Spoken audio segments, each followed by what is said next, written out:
Hello, welcome to Duncan Egg Bricks, and to part 39 of my Hogwarts MOC series. As you can tell, if you've looked at the title of the video, or indeed at what's right in front of you just now, this is going to be another one of these videos where I am not technically looking at Hogwarts Castle itself. However, I think it is appropriate to include it on this playlist because it's very linked to the castle and also to the village of Hogsmeade. This is, of course, Hogsmeade Station. This is quite a small build, so it shouldn't take very long to look at. I'll just move myself out of the way and come back a little bit so you can get a better view. So this is the station building that I have designed. If this looks a little bit unfamiliar, it's because it's actually based off the station as seen from Order of the Phoenix onwards.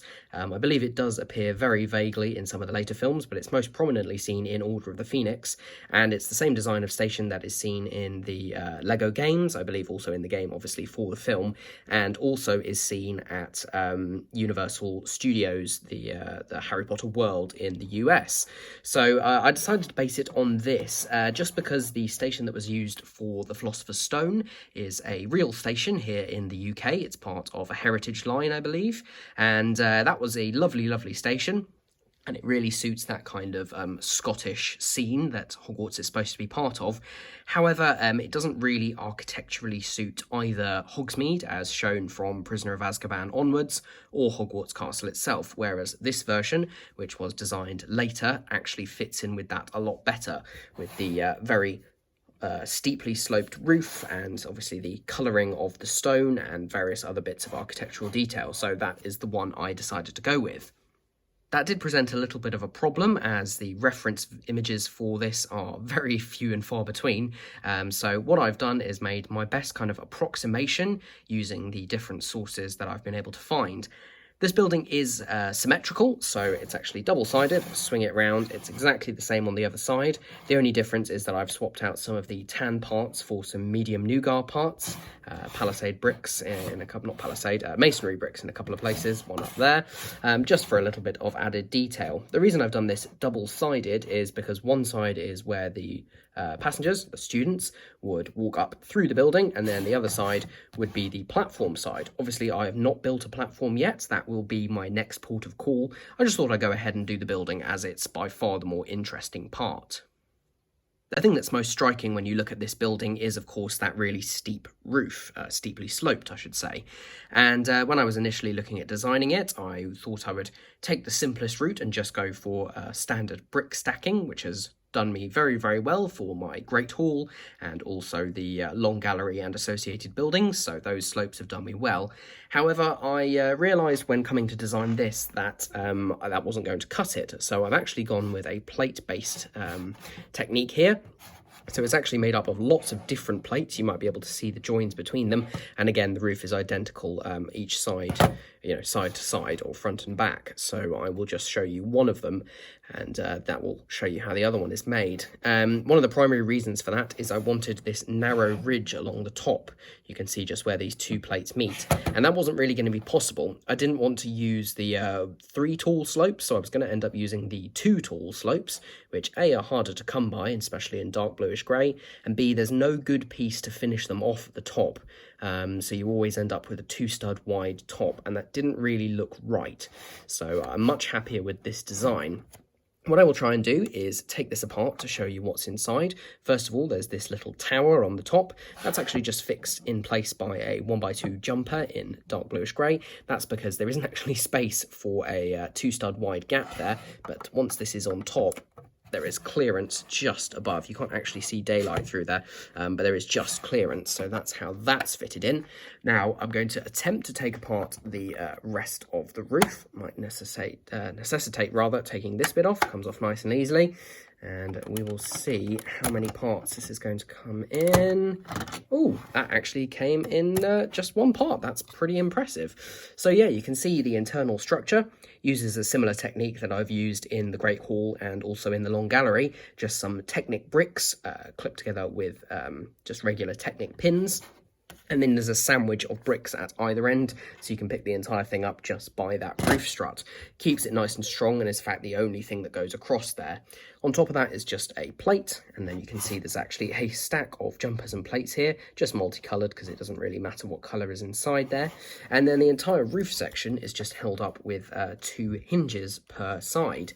The reason this is such a complicated construction underneath is if I'd made this all one large plate, which I don't think there is a plate of that size, but for argument's sake, say there was, what would actually happen would be that it would come across this line here and actually go cut the top of the door off, basically, and I couldn't have that, so I've come up with this design here using plates of differing lengths to make this arch kind of shape here. It's all held together with plates behind. There's a 2x16 plate, which is the main connection, and then some other smaller ones there. That all just sits in place on these hinge bricks, if I can get that back down there. And even though I designed this in studio, which is not always perfect when it comes to angles and things like this, when I put it together in real life, it actually worked, which shocked me, but I was really happy about that. If you're wondering about this extra plate just in front there, that is just to fill in a little bit of a gap. Could have been the tile, but I figured a plate would do just as well. And then this goes on the front and keeps things nice and simple. It's actually got doorways front and back, so you can see all the way through, and doorways on the side, which are just slightly smaller. Again, I believe this is a detail that is present on the actual building, although I couldn't see it in too much detail. I've kept the same standard windows with the brown window frames, which aren't strictly accurate, but I think they tie it together with Hogwarts quite nicely. And then front and back, we've got these very simple lanterns. It's just a bracket with a 1x1 brick in trans yellow, and then a black pyramid slope on top. So there we go, dropping pieces all over the place. That is my Hogsmeade Station building. Like I said, I will be going ahead and making a platform for it, so that will be a future project. Depends how long I'm going to make it, as obviously I've only got the one carriage and the locomotive at the moment for the train. So yeah, that will be a future project, probably involve a lot of dark bluish grey plates. Might not be the most interesting build, so we will see when I get to that. Right, there's just one last thing I was thinking about doing with this this building, in particular the roof again, and that is adding some snow detail. Now, you're going to have to tell me what you think about this. I've got this as part of my Hogsmeade display, which includes the Hogsmeade Village Visit set, the Hogsmeade Hogwarts gates, rather, I should say. Obviously this station, as well as the Hogwarts Express. I've actually put the night bus in the display as well. So I was thinking I might add some snow to the roof, just like the other Hogsmeade buildings. I think the snow effect that they came up with in that product look really, really good, and I think I might try and emulate them here. So what I will do is I'll go ahead and I will put some plates and tiles and wedges on here, put them on one side, and then you can let me know in the comments below whether you think that it looks good, because I think the roof at the moment is still looking a little bit plain, and I want to make sure it's got some detail. What do you think of that? It's a brave first attempt, I think. It was just using the pieces I had on hand. Happened to have a few of these spare quarter-round tiles, but I could have done with a couple more. Just use some wedges and other plates just to make that all surrounding there. So going from nothing on that side to snow on that side. I have to say, I think I much prefer this. I probably prefer this side to that side. Again, I didn't have enough of these quarter-round tiles to do it properly. So yeah, I think I quite like that, but let me know what you think. And one final thing, I will show this off with the Hogwarts Express and the other Hogsmeade buildings. And there we go, there is the Hogsmeade Station building in all its glory, right behind the Hogwarts Express. I know it doesn't make a lot of sense for it to have snow on it and the Hogwarts Express to be here, unless you've got a very unseasonable September, or a very, very unseasonable July, I should say, or possibly June.